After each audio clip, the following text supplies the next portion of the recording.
Hello everyone, it's Leah and welcome to this cosplay refresh video. Today we are refreshing a cosplay that you may know very well. It's the Clown Cafe cosplay from my character, the Clown Cafe singer in Terrifier 2. I've had it for a little over a year now. I've worn it to a bunch of cons, taking professional photos with fans. It's been such an incredible year getting to use this cosplay. But in that time, things have broken and there is a little bit of room for improvement.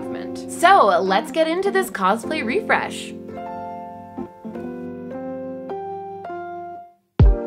And actually, when I originally made this costume, I put that video on this channel. So if you haven't seen the original cosplay tutorial, I will link that up in the cards for you. But today we are working on refreshing this cosplay. So as always, the first step is to get into the cosplay and talk through the problem areas, talk through everything I need to fix and the solutions for fixing all of these problems. So there are only a few little touch-ups, refreshes that I want to do to this cosplay. So let's talk through them. First off, one side of the ties for the back of this cosplay has fallen off, so I need to reattach this, re-sew this onto the back so I can tie this cosplay up. And then the one aspect of this cosplay that isn't 100% accurate to the screen used version is this purple fabric right here. I couldn't really locate the fabric that Olga used, so this was the closest I could find. I still have not been able to locate that fabric, but I found something close. This fabric right here, which again isn't 100% accurate to what Olga used, but it's closer. So we're gonna switch out any purple fabric on this cosplay for this. So that's this in the middle here. There's one little patch on the right leg, and there's this patch on the hat. Also with this patch in the front, the one on the screen used cosplay is a little bit bigger and it's a little bit higher up. So we're gonna make this much more accurate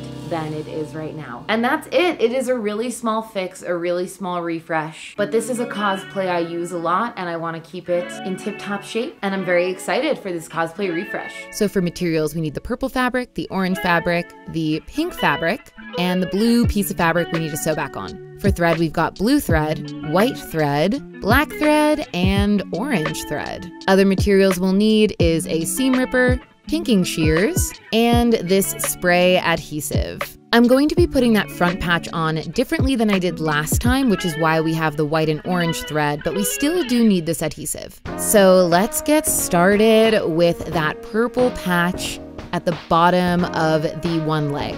The first thing I'm going to do is lay the new fabric down and cut it out using my pinking shears. I'm cutting this on top of the old patch just so I can line it up and make sure that the new patch is exactly the same size. Unlike the patch on the front, this patch is perfect. I don't need to change the size. So this is how I'm making sure it's accurate. I'm just lining them up. And then we've got to get to seam ripping. You've got to be careful when you're seam ripping. You obviously don't want to rip through the blue fabric in any way. And luckily, because this blue fabric is extremely sturdy, seam ripping this and adding in a new patch and all these extra holes isn't really going to affect the fabric too much. It's strong, it's sturdy, and the old patch and all of that black string really didn't leave a huge mark on this jumpsuit. Once that is successfully seam ripped, we are going to put the new patch right on top of where we took that old patch off, and we're gonna go back in with new black thread. I'm making the line of black thread pretty thick around the outside, maybe like 4 to 6 stitches wide, but you wanna make sure the patch is super secure. I'm leaving a teeny little bit of purple around the outside just to make sure you can't pull this patch out and that it's nice and sturdy in there. And once we have that perimeter of the black thread around the patch, we're going to add these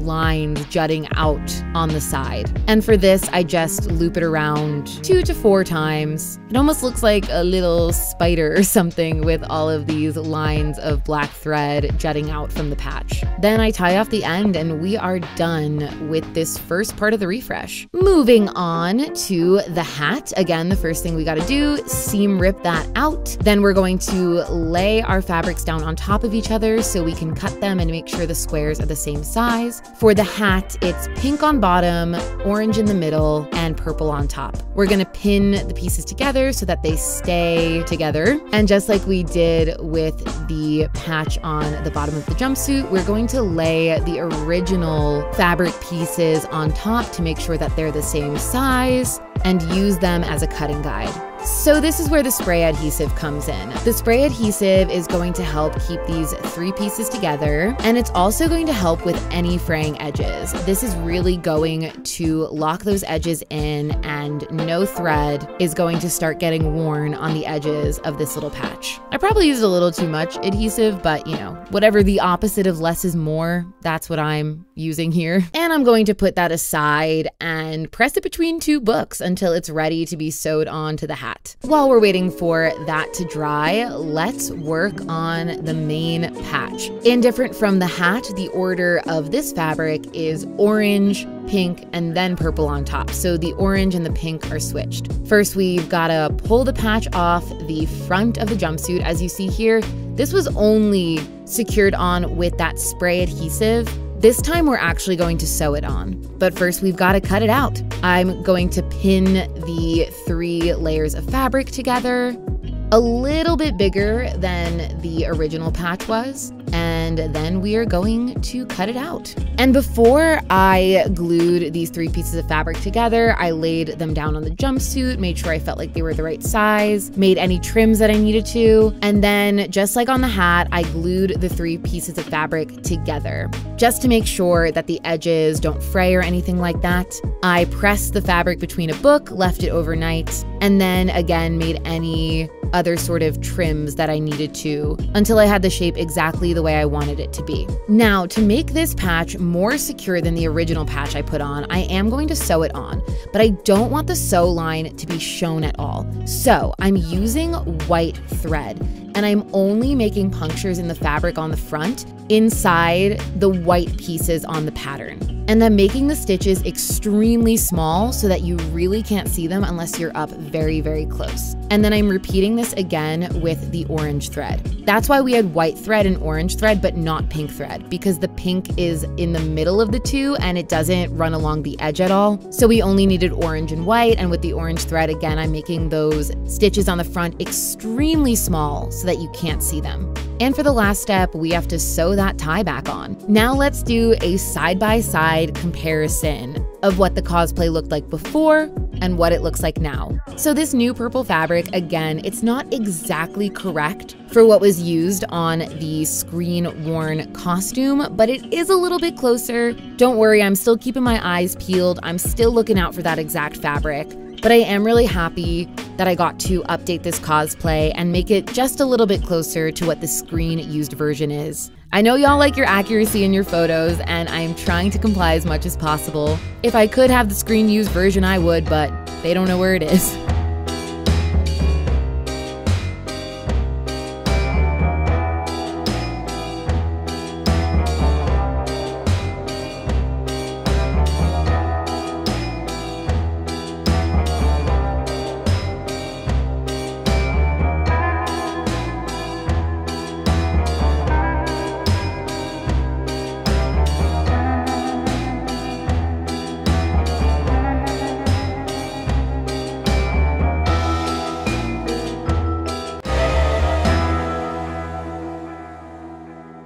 Thank you so much for joining me for this very special cosplay refresh. This costume means so much to me. It's been really cool for me to be able to merge my acting and my cosplay life, specifically with this character. Getting to go to cons and take photos with fans in a costume that, number 1, represents a character that I play, but number 2, also represents my love for cosplay and my skill as a cosplayer, because I'm taking photos with you in a costume that I made myself. It's really special to me, and I hope that it's special to you as well. And if you enjoyed this video and want more cosplay nerdy content, don't forget to subscribe to the channel and turn on notifications so you don't miss an upload. Comment down below more cosplays that you want to see, and now join us on Patreon for even more content and access to a community of like-minded geeks. And thank you to my platinum tier patrons, Yutaka Tamanaha, Brett Muraski, Dale, and Lars Baker. I appreciate your support. My name is Leah, and I'll see you soon. Peace out.